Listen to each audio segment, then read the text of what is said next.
Hello बच्चों, स्वागत है आपका आरडी इंटर कॉलेज की ऑनलाइन क्लासेस में। मैं यश यादव आज आपके लिए जो टॉपिक लेकर आया हूँ वो आप क्लास 6 के स्टूडेंट्स के लिए भी सूटेबल है। क्लास 6 के स्टूडेंट्स भी पढ़ सकते हैं, 7th के भी, 8th के भी, 9th के भी, 10th के भी, मतलब 6 to 10th कोई भी बच्चा पढ़ सकता है। ठीक है, टॉपिक का नाम है मेटल एंड नॉन मेटल। हालांकि metal and non metal chapter जो है वो क्लास 8th की बुक में दिया हुआ है, लेकिन अगर 6 के बच्चे भी पढ़ें तो 6 के बच्चों को भी समझ में आएगा और 6 के बच्चों को 8th में तो पहुंचना ही है। देखिए इस वीडियो को पूरा, ठीक है, 6 7th के बच्चे भी।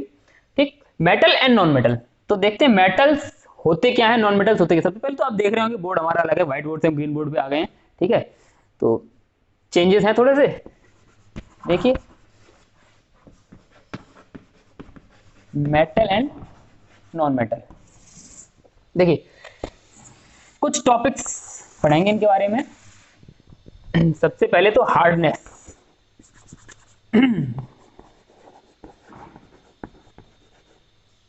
हार्डनेस, मेटल्स जो होते हैं वो सारे हार्ड होते हैं। ठीक है, मतलब डिफरेंस के बेसिस पे पढ़ेंगे मेटल और नॉन मेटल में डिफरेंस क्या होते हैं, इनकी क्वालिटीज क्या है, मेटल्स की, नॉन मेटल की क्वालिटी क्या है, सबकी क्वालिटी देखेंगे और वहीं से आपको समझ में आएगा मेटल क्या है, नॉन मेटल क्या है। ठीक है, सारे मेटल हार्ड होते हैं।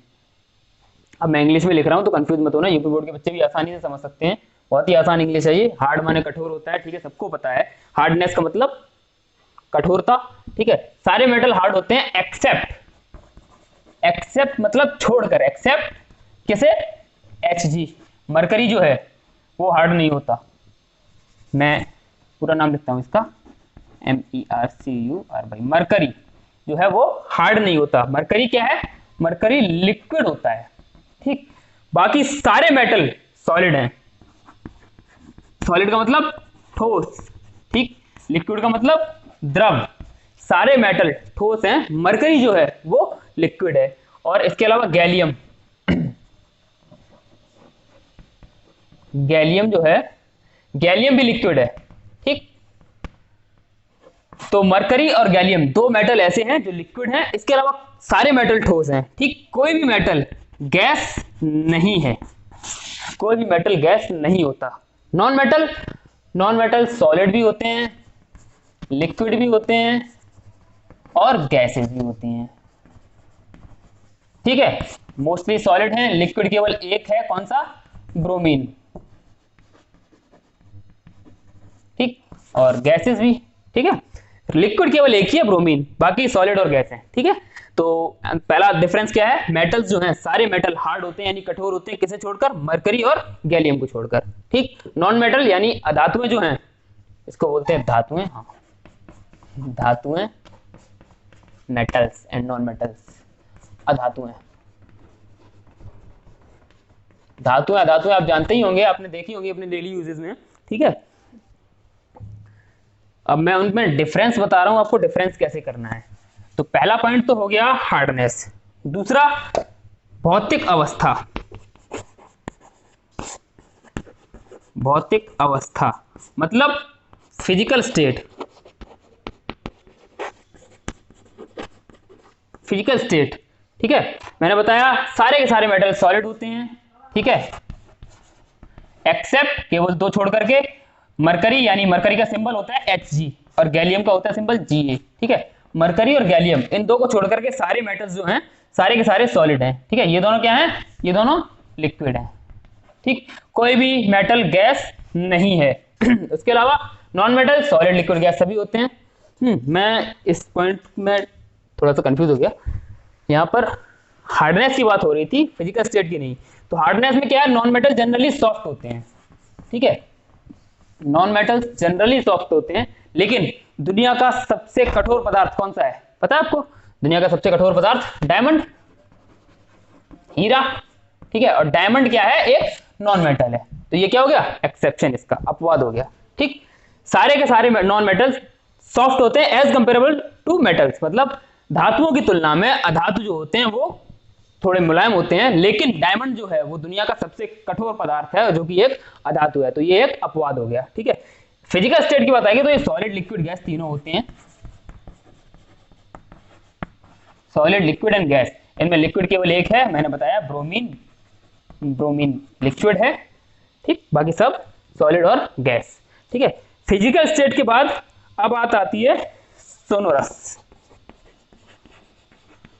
मतलब ये आवाज से रिलेटेड, यानी कि जो मेटल्स हैं वो सारे make sound on striking with other objects, मतलब दूसरे पदार्थों से टकराने पर जो धातुएं हैं वो आवाज करती हैं और अधातुएं आवाज करती हैं लेकिन उतनी ज्यादा आवाज नहीं करती। जैसे कि ये चौक है, इस चौक को मैंने इस चौक में मार दिया या बोर्ड में ही मार रहा हूं तो इतनी आवाज नहीं आ रही है। यहीं पर मेरे हाथ में कोई चम्मच वगैरह होती तो मारता तो चम्मच की आवाज ज्यादा आती। क्यों? चम्मच धातु से बनी होती है, चौक जो है वो अधातु है। ठीक है, तो मेटल्स आवाज करती हैं और ये सोनोरस नहीं होती। ठीक, ये आवाज नहीं करती। ठीक है, अगला पॉइंट आप चाहें तो इसका स्क्रीनशॉट ले सकते हैं और मैं ये मिटा रहा हूं। ठीक है, अगला पॉइंट है कंडक्टिविटी। कंडक्टिविटी का मतलब होता है चालकता। धातुएं जो होती हैं वो सारी कंडक्टर्स होती हैं। कंडक्टर का मतलब बस वाला कंडक्टर नहीं, कंडक्टर का मतलब होता है चालक। देखिए अभी समझाता हूं आपको। चालकता बोलते हैं कंडक्टिविटी। कंडक्टिविटी देखो, आपने देखा होगा जो तार बनते हैं, सारे तार काय के बनते हैं? धातुओं के बनते हैं तार, है ना। जैसे एल्यूमिनियम के होते हैं, कॉपर के वायर होते हैं, है ना, सभी धातुओं के बनते हैं। क्यों? क्योंकि धातुएं जो हैं वो कंडक्टर होती हैं। काय की? इलेक्ट्रिसिटी और हीट की, यानी कि ऊष्मा और विद्युत की सुचालक होती हैं ये, सुचालक। एक चीज और याद आई मुझे अभी यहां पर, पहला पॉइंट जो मैंने आपको लिखाया था हार्डनेस, हार्डनेस में मैंने आपको एक्सेप्शन लिखा है मरकरी और गैलियम। दो धातुएं जो हैं वो कठोर नहीं होती। इनके अलावा दो और हैं, सोडियम और पोटेशियम। ठीक है, सोडियम और पोटेशियम दो धातुएं ऐसी हैं जो कठोर नहीं होती। ये क्या है? सोडियम पोटेशियम ऐसी धातुएं हैं चाकू से भी काट सकते हैं हम। ठीक, इतनी ज्यादा सॉफ्ट होती हैं। ठीक है, सोडियम पोटेशियम क्यों याद आया? क्योंकि वो यहां पर भी एक्सेप्शन में आएंगे। ऊष्मा और विद्युत की सुचालक। अच्छा, सुचालक का मतलब क्या है? यानी कि विद्युत जो है, इलेक्ट्रिसिटी, तार के एक तरफ से दूसरी तरफ इलेक्ट्रिसिटी पास होती है ना, करंट जाता है, करंट फ्लो होता है लगातार, तो वही है जिसमें करंट एक जगह से दूसरी जगह पर बह सके वो होती है सुचालक। जिसमें करंट ना बह सके वो कुचालक। ठीक है, तो नॉन मेटल्स जो होती है वो कुचालक होती हैं, दोनों की ही, ऊष्मा और विद्युत दोनों की ही ये कुचालक होती हैं और ये दोनों की सुचालक होती हैं। ऊष्मा की सुचालक कैसे देखेंगे आप? चम्मच है, आप गर्म कर रहे हैं, चम्मच का एक किनारा गर्म कर रहे हैं, थोड़ी देर देखेंगे दूसरे किनारे पर भी चम्मच गर्म लगने लगेगी। आप गिलास में चाय पीते हैं, आधा गिलास आपने चाय भर ली गरम गरम, उसके बाद गिलास का ऊपरी किनारा पकड़ेंगे तो ऊपरी किनारा भी गर्म होगा गिलास का, है ना। क्यों? क्योंकि गिलास जो है वो धातु का बना होता है और वो मतलब धातु के गिलास की बात कर रहे हैं, कांच के गिलास में ऐसा नहीं होगा। धातु के गिलास ऊपर तक गर्म हो जाएगा। क्यों? क्योंकि धातुएं जो होती हैं वो ऊष्मा की सुचालक होती हैं। ठीक है, चलिए इसमें एक्सेप्शन क्या है?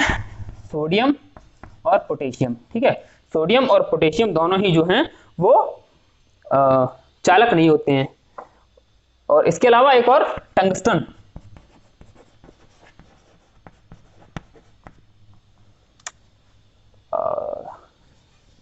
सॉरी, सोडियम और पोटेशियम चालक होते हैं, टंगस्टन नहीं होता केवल। टंगस्टन जो है वो ऊष्मा और विद्युत का चालक नहीं होता। टंगस्टन आपने देखा होगा बल्ब में लगा होता है बीच में तार। ठीक है, वो रेजिस्टेंस का काम करता है। ठीक है, और नॉन मेटल्स कुचालक। ठीक है, इसमें भी एक्सेप्शन है ग्रेफाइट। ठीक, ग्रेफाइट है और ग्रेफाइट काफी मतलब ग्रेफाइट एक ही मुझे एक्सेप्शन याद आ रहा है, चलिए होंगे तो मैं बता दूंगा।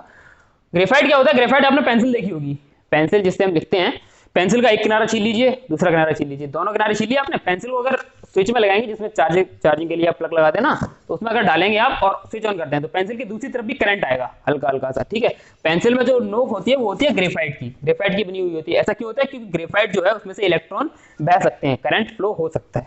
ठीक, उसके बाद अब बात करते हैं हम, कंडक्टिविटी की बात कर ली, डक्टाइल, डक्टाइलिटी, ठीक है, इसको बोलते हैं तन्यता, तन्यता। तन्यता क्या होती है?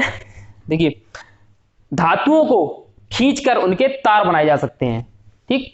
देखे होंगे अपने तार जितने भी होते हैं धातुओं के बने होते हैं, जैसे कि सोना है, सोने के तार होते हैं, है ना। सोना सबसे ज्यादा, दुनिया की सबसे ज्यादा डक्टाइल मेटल जो है वो है सोना, सोना है। और सोने के 1 ग्राम, 1 ग्राम सोने से 2 किलोमीटर लंबा तार बनाया जा सकता है, इतना ज्यादा डक्टाइल होता है सोना, ठीक है। 1 ग्राम सोने से 2 किलोमीटर लंबा तार बनाया जा सकता है, ठीक। और धातुएं होती हैं वो डक्टाइल नहीं होती हैं, ठीक है, इनमें भी एक्सेप्शन है। इनके तो एक्सेप्शन सोडियम, पोटेशियम, ठीक है, मरकरी क्योंकि लिक्विड होता है, लिक्विड के तार कैसे बनेंगे, गैलियम, ठीक है, गैलियम भी लिक्विड है, लिक्विड के तार कैसे बनेंगे। इसके बाद एक और है जिंक, ठीक। जिंक जो है, जिंक के तार नहीं खींचे जा सकते, इसमें नॉन मेटल जो है वो डक्टाइल नहीं होती हैं, नॉट डक्टाइल। डक्टाइल का मतलब तन्यता होता है, याद रखिएगा, ठीक है। तन्यता का मतलब इनके खींचकर इनके तार नहीं बनाए जा सकते। इनमें भी एक्सेप्शन है, कार्बन फाइबर, कार्बन फाइबर इसका भी एक्सेप्शन है। कार्बन फाइबर जो होता है वो भी ऊष्मा का चालक होता है, ऊष्मा और विद्युत का चालक होता है, ठीक है। कार्बन फाइबर जो है, कार्बन फाइबर के तार बनाए जा सकते हैं, ठीक। अब ये देखिए, कार्बन फाइबर ये भी कार्बन का अपर रूप है, ग्रेफाइट ये भी कार्बन का अपर रूप है, डायमंड, डायमंड जो है वो भी कार्बन का अपर रूप है, ठीक। अब यहीं पर देखिए, ग्रेफाइट सुचालक है, ग्रेफाइट में से विद्युत बह सकती है, कार्बन फाइबर में से भी बह सकती है, लेकिन डायमंड में से नहीं बह सकती, जबकि तीनों ही कार्बन के अपर रूप हैं, फिर भी एक डायमंड जो है वो अलग गुण प्रदर्शित कर रहा है, ठीक है।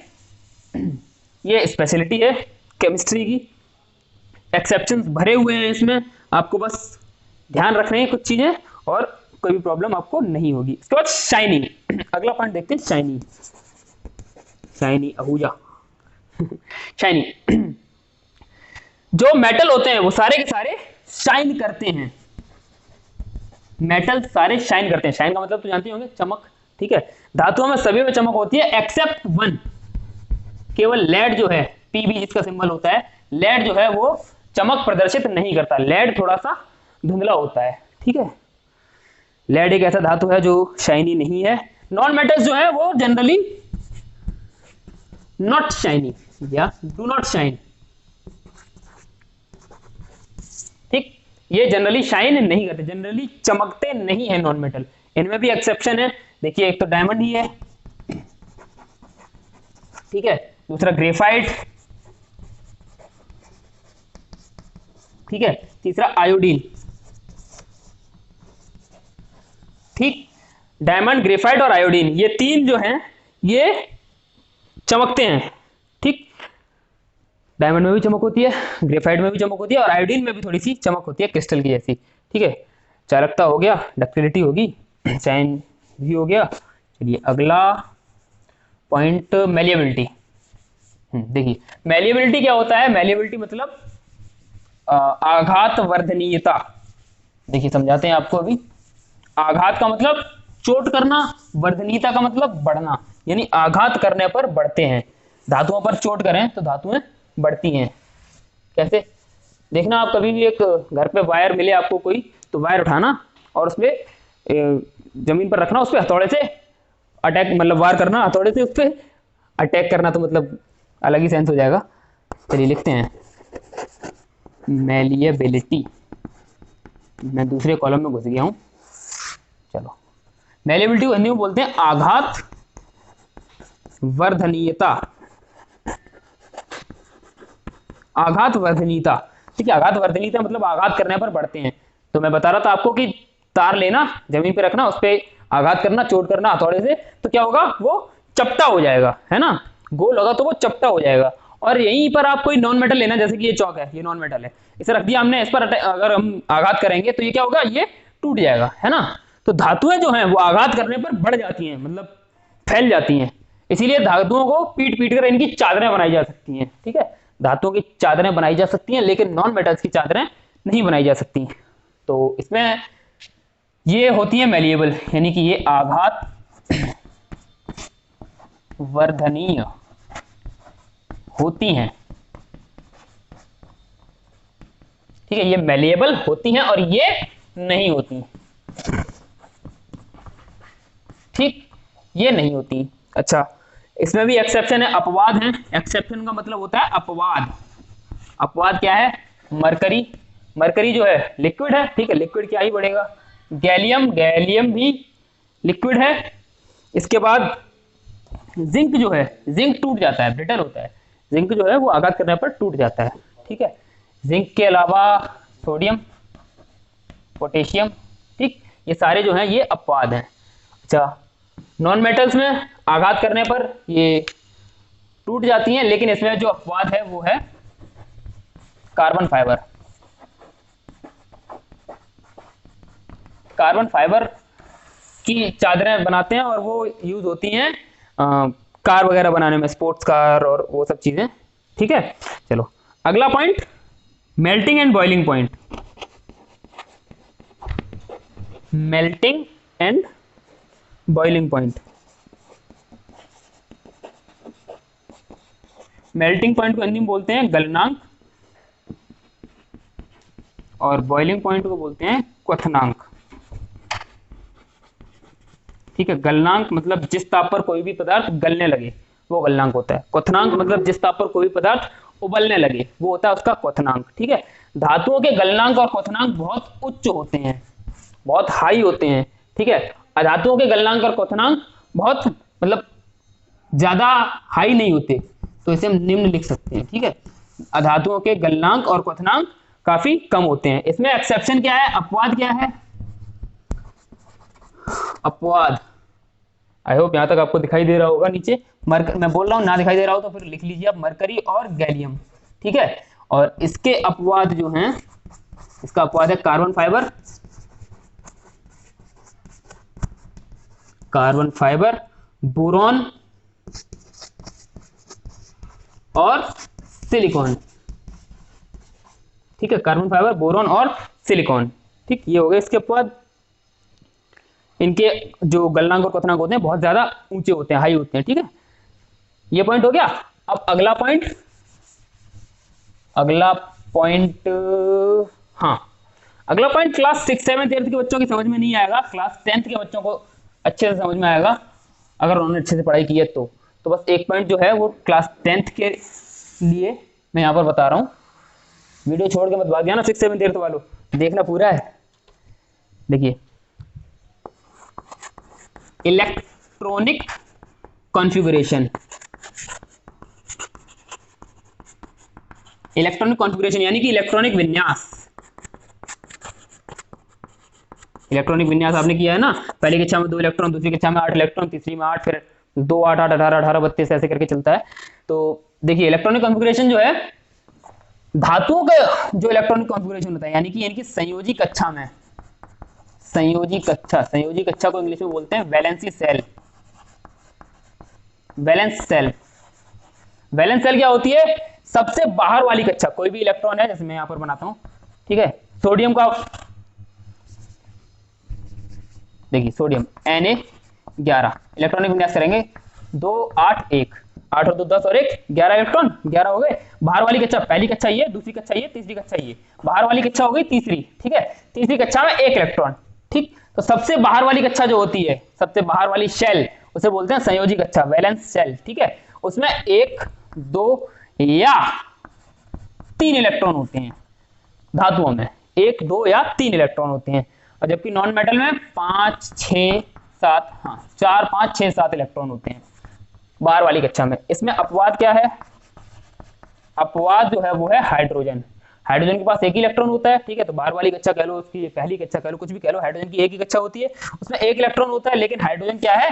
एक अधातु है, ठीक। इसका भी अपवाद, अपवाद इसका भी हाइड्रोजन ही है, क्योंकि हाइड्रोजन की बाहर वाली कक्षा में केवल 1 इलेक्ट्रॉन होता है, फिर भी ये अधातु है, ठीक है। जबकि कहना क्या है? अधातुओं की बाहर वाली कक्षा में 4, 5, 6, 7 इलेक्ट्रॉन होने चाहिए। ठीक, लेकिन यहाँ पर केवल एक इलेक्ट्रॉन है, फिर भी अधातु है। अपवाद, इसका हाइड्रोजन अपवाद क्यों है? क्योंकि इसमें एक इलेक्ट्रॉन है, एक इलेक्ट्रॉन है, एक इलेक्ट्रॉन पर धातुएं होंगी, लेकिन फिर भी ये अधातु है। ठीक, तो ये हो गया इसका अपवाद। अच्छा, अगला ब्रिटलनेस।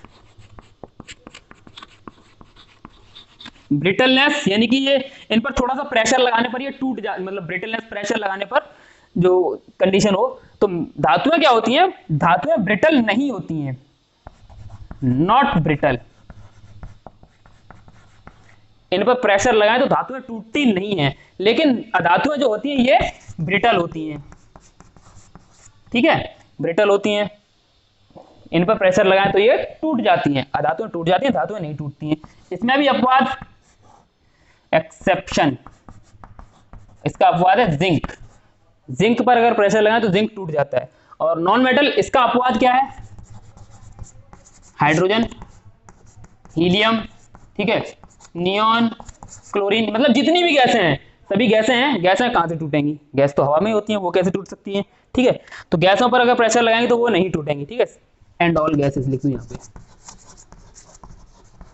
सारी गैस इसका अपवाद है। ठीक है, तो ये थे कुछ धातुओं और अधातुओं में जनरल अंतर। इससे आप समझ सकते हैं धातुएं क्या होती हैं, अधातुएं क्या होती हैं। ठीक है, अब इसके बाद इनकी कुछ रासायनिक प्रॉपर्टीज, मतलब केमिकल प्रॉपर्टीज, रासायनिक गुण, किससे रिएक्शन करके कैसे क्या बनाते हैं, वो सब हम अगली वीडियो में पढ़ेंगे। तब तक के लिए बने रहिए हमारे साथ। धन्यवाद।